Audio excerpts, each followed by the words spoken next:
ભારે વરસાદ છે, ઉપરવાસનું વરસાદી પાણી પણ ભરી વળ્યું છે, કેટલા લોકોનું રેસ્ક્યુ કરવામાં આવ્યું છે, કોણ કોણ જોડાયું છે? છેલ્લા 36 કલાકમાં વિરમગામમાં લગભગ 300 mm પણ વધારે વરસાદ પડ્યો છે અને ઉપરવાસથી પણ ખૂબ મોટા પ્રમાણમાં પાણી આવ્યું છે, જેના કારણે વિરમગામ શહેર અને વિરમગામની આસપાસના ગ્રામ્ય વિસ્તારમાં તથા નળકાંઠાની અંદર ખૂબ પાણી ભરાવાના પ્રશ્નો છે. વિરમગામ શહેરની અંદરથી સોકલી, ભોજવા અને જે નીચાણવાળા વિસ્તારો છે તેમાંથી પોલીસ અને અમારા વહીવટીતંત્રની મદદથી લગભગ આશરે 400થી 450 લોકોને શિફ્ટિંગ કરી અને સેફ સ્થળો ઉપર ખસેડી અને એમને જરૂરી મદદ પૂરી પાડવાનું તંત્ર કામગીરી કાલથી કરી રહી છે.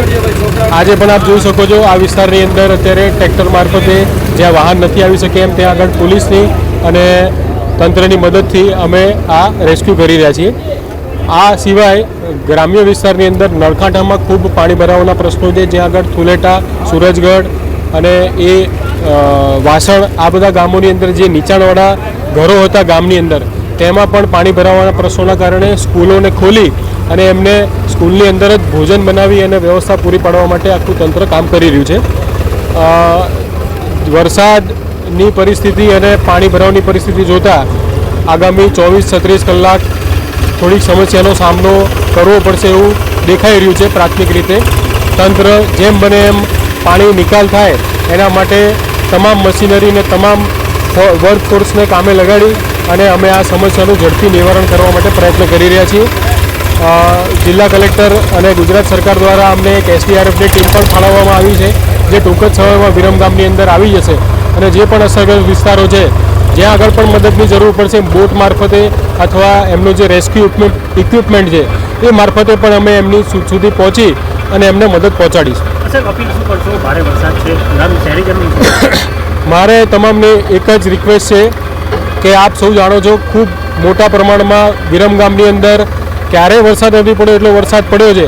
તો આપ સૌ પોતાના ઘરે જ રહો, કોઈ પણ કામથી બહાર નીકળવું અવોઇડ કરો અને સુરક્ષિત જગ્યાએ રહો. 24થી 36 કલાકની અંદર આ પરિસ્થિતિમાં સુધારો આવી જશે, એટલે કોઈ કામ વગર ઘરની બહાર નીકળવું નહીં. અત્યારે વિરમગામની ચારો તરફ ખૂબ પાણી ફેલાયેલા છે. આપ જો બહાર નીકળશો તો આપ અને આપના પરિવારજનોને આપ મુશ્કેલીમાં જ મૂકશો. એટલે તંત્ર તરફથી અમારી આપને અપીલ છે કે આપ આપના ઘરે જ સુરક્ષિત જગ્યાએ આપ સ્થાન મેળવીને ત્યાં જ રાહ જુઓ.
બીજા વધારાનો કોઈ માણસ રાખે ખાલી ભોજન જાણ કરો ને એવું એક માણસ રાખવાનું, બાકી બીજા શું છે માણસો વધારે આપણે બહાર કાઢીએ. બીજા કોઈ બોલા જાઓ.